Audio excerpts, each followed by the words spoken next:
For today's video nga mga mare, ayan, sobrang aga gumising ng aming bibi na yan. Alas 5 pa lang ay nakikisabay sa kanyang ama. Minsan nauuna pang magising yan sa amin ng batang yan. So kahit ayaw mo pang tumayo, ay tumayo ka na kasi nga ay wala ka nang magagawa at hindi ka na makakatulog ulit. So ayan na nga mga mare, at dahil nga ito yung almusal namin, ay ba't parang napapandalas na yata ang kain namin itong pansit canton pag walang maabutan na tinapay sa tindahan. So ayan na nga mga mare, ako'y walang ganap ngayong araw na to kasi nga ang lakas ng ulan hindi tumitigil. Ilang araw nang hindi natigil ang ulan. So ayan na nga, dito lang kami sa loob ng bahay ng aming bibihan. At dahil nga wala pang alas 7 ang pasok ni daddy, so ayan, maaga kaming nagigising talaga. At ayan, nakikisabay talaga, sama-sama na talaga kami sa pagising. Walang maiiwan sa higaan. So ayan, kahit ayaw mo pang bumangon, ay ayan, mapapatayo ka na lang. At hindi titigil ang batang yan na hindi ka bumangon. So pagkaalis nga ni daddy mga mare, is inuuna ko nga yung pagkain ni baby. At kailangan unahin muna siya bago ang lahat kasi magugutom yung batang yan. Purong gulay at kanin lang pala ang pinapakain ko kay baby mga mare. At minsan hinahaluan ko lang ng itlog. At ang ginagawa ko nga mga mare is ini-steam ko lang pag galing sa ref. Pagkatapos ko ang i-steam ng mga 15 minutes mga mare, is ayan, pinapakain ko na nga si baby mga mare. And ang kagandahan din dito mga mare is malakas talaga kumain si baby, nauubos niya lahat ng binibigay. Pagkatapos ko nga siya pakainin mga mare, is iniintindi ko na nga yung kanyang pagligo. At talagang hindi pwedeng hindi yan maligo ang batang yan. Ewan ko ba at walang katakot-takot ang batang ito sa tubig. At kahit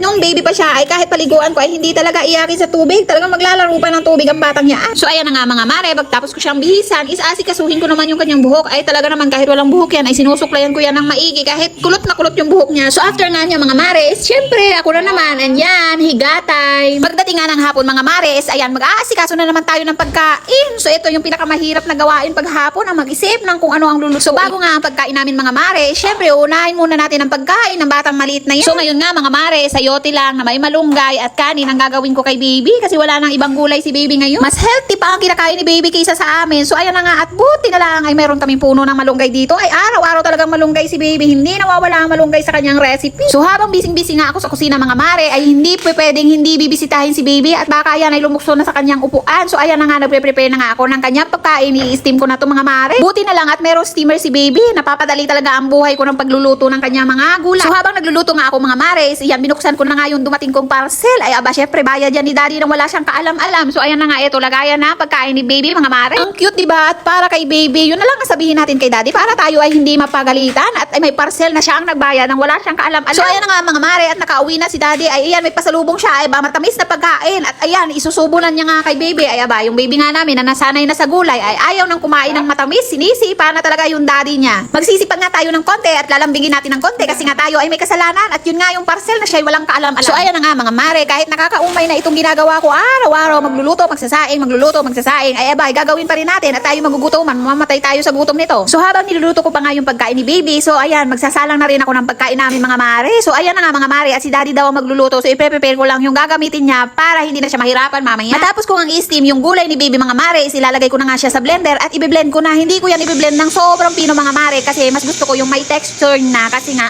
para masanay na si baby na gano'n yung texture na pagkain. So ayan na nga mga mare, papakainin ko na nga si baby kasi magagabi na. Maraming salamat sa inyong panunood. Sa uulitin ulit mga mare.